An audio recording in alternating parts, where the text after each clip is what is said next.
Skylark institute of nursing, BSc ও GNM nursing. স্বল্প খরচে পড়ার সেরা ঠিকানা Skylark institute of nursing, Jhikira, Howrah.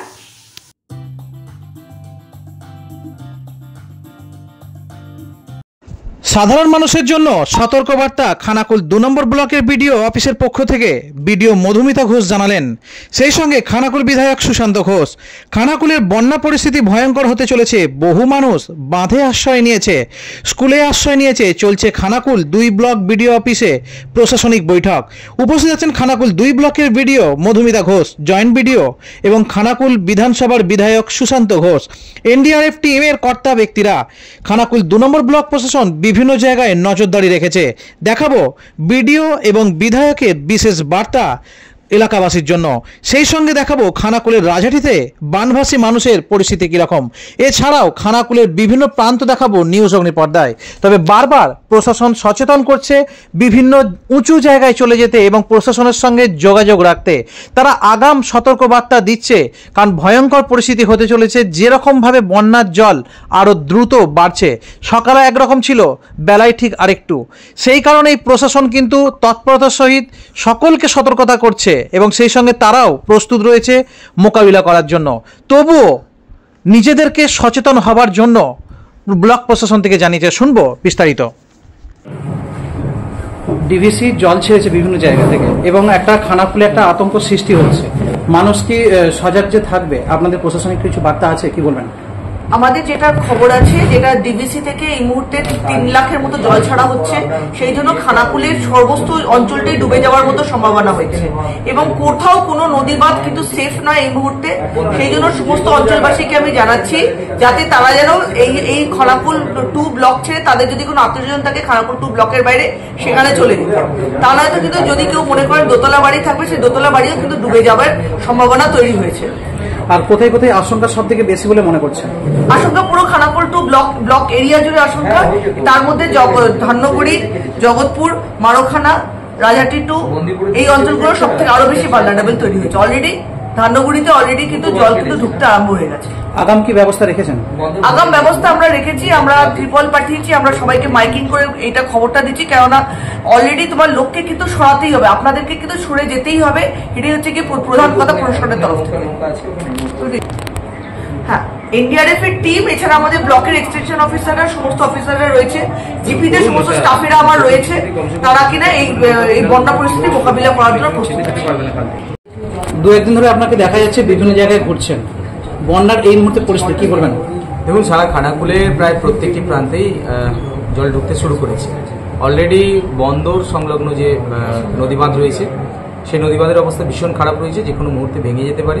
গতকালই কিশোরপুর 1, কিশোরপুর 2 দুটো জায়গায় ভেঙেছে বাঁধ। সেখানেও সব জায়গায় এখনো পর্যন্ত নৌকা পৌঁছাতে পারেনি। আমি ভিডিওর সাথে একটু আগে খানাকুল 1 ভিডিওর সাথে কথা বলেছি, উনি বলেছেন নৌকার ওখানে ব্যবস্থা হচ্ছে। সেই সময় খানাকুল 2 নম্বর আমাদের বিডিওর অফিস থেকে, ওখান থেকেও আমাদের নৌকার ব্যবস্থা করা হয়েছে। বিশেষ করে আমাদের যে অঞ্চলগুলো রয়েছে, এখানে 11টা অঞ্চল আছে, 11টা অঞ্চলেই প্রত্যেকটা অঞ্চলে 4টে-5টা করে নৌকার ব্যবস্থা রাখতে বলা হয়েছে, স্পিড বোটের ব্যবস্থা রাখতে বলা হয়েছে। সেই সঙ্গে মাইকিং সব জায়গাতেই হয়েছে। নদীবাঁধ সংলগ্ন যারা বসবাসকারী রয়েছে তাদের সবাইকেই নদীবাঁধ থেকে সরে যেতে বলা হয়েছে। বিশেষ করে ফ্লাড সেন্টার এখানে কম রয়েছে, তবু আমরা স্কুলগুলোকে ব্যবহার করতে বলেছি, যাতে করে স্কুলগুলো ব্যবহার করতে পারে। স্কুলে খাবার দাবারের ব্যবস্থা রাখা হয়েছে, পর্যাপ্ত আলো বা যা যা অন্যান্য ব্যবস্থা থাকা সেটা আমরা করছি। আমরা চাইছি যে ঠিক রাত্রি 10টার আগে বা সন্ধ্যের মধ্যে সমস্ত নদীর তীরবর্তী মানুষজন তারা যেন নদীর তীরবর্তী এলাকা থেকে দূরের দিকে সরে যায়, কোনো উঁচু স্থানে গিয়ে তারা সেখানে আশ্রয় নেয়। বিশেষ করে কোনো সরকারি বিল্ডিং বা কোনো তাদের আত্মীয় স্বজনের বাড়ি, 2তলা 3তলা বাড়ি এরকম থাকতে পারে। 1তলা বাড়ি যেন এড়িয়ে যায়, 1তলা বাড়িগুলো জল ঢুকে যেতে পারে। বিভিন্ন এলাকায় গেছিলেন, সেখানে কোন জায়গাগুলো বেশি আতঙ্কিত বা ক্ষয়ক্ষতি হতে পারে বলে মনে করছেন? দেখুন, এখন পর্যন্ত ডুবে গেছে সম্পূর্ণ মারোখানা অঞ্চল।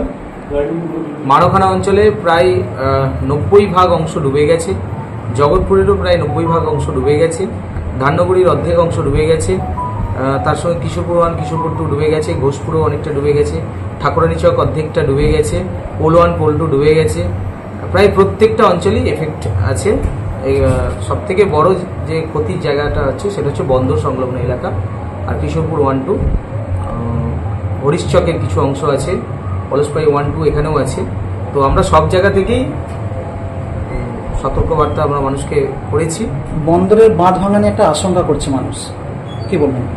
দেখুন, এই মুহূর্তে যা ডিভিসি জল ছেড়েছে সেই জলটা যদি এসে পৌঁছায়, সেই জলটা তো পুরোটাই রূপনারায়ণ নদী বয়ে নিয়ে যেতে পারবে না। এখন যে অবস্থা, এখন যে রূপনারায়ণ নদী ফুলে ফেপে রয়েছে, তাই রূপনারায়ণ, মুন্ডেশ্বরী, ওদিকে হচ্ছে শিলাবতী, দ্বারকেশ্বর, সবার যে চাপটা আছে সেই চাপে কিন্তু জল বাড়বে, এটা আমরা আশঙ্কা করছি, প্রশাসন থেকেও এটা আশঙ্কা করছি।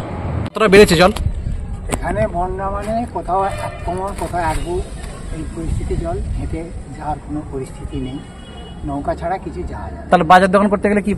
ওই হয় জল পেরিয়ে যেতে হবে, আর না হলে নৌকো। জল পেরিয়ে বলতে এক বুক জল ভেঙে ভেঙে যেতে হবে। এটা কোন জায়গা? এটা হচ্ছে খানাকুলের রাজহাটি গ্রাম। কতক্ষণ জলটা এসেছে এখানে কালকে রাত্রির পর থেকে? কালকে বিকালের পর থেকে জলটা শুরু হয়েছে, এখন পর্যন্ত জল খুব ভালোই বেড়ে যাচ্ছে। আরো কি বাড়বে বলে মনে হচ্ছে? মনে হচ্ছে তো আরো বেড়ে যাবে। চাষের ক্ষয়ক্ষতি? চাষের ক্ষয়ক্ষতি, চাষ তো সমস্ত ফসল দিয়ে। আপনার নাম? আমার নাম কার্তিক। যে পুজো করতে বেরিয়েছি, এই যে দেখতে পাচ্ছেন পেছন দিকে জল। পুজো করতে বেরিয়ে অনেক বাড়িতেই পৌঁছাতে পারছি না, কারণ অনেক জায়গায় জল। এখন এই 1 হাঁটু, কোথাও 1 দাবনা, কোথাও 1 কোমর, যতটা পারছি করার চেষ্টা করছি। আজকে একটা নতুন অভিজ্ঞতা হলো বন্যা নিয়ে, কারণ এর আগে কোনোদিন বিশ্বকর্মা পুজোর সময় এরকম জল পেরিয়ে যাওয়া হয়নি। অন্য সময় নৌকা পেরিয়ে পুজো করতে গেছি, কিন্তু এই প্রথম একটা নতুন অভিজ্ঞতা হলো, আপনাদের সঙ্গে সেটা শেয়ার করলাম।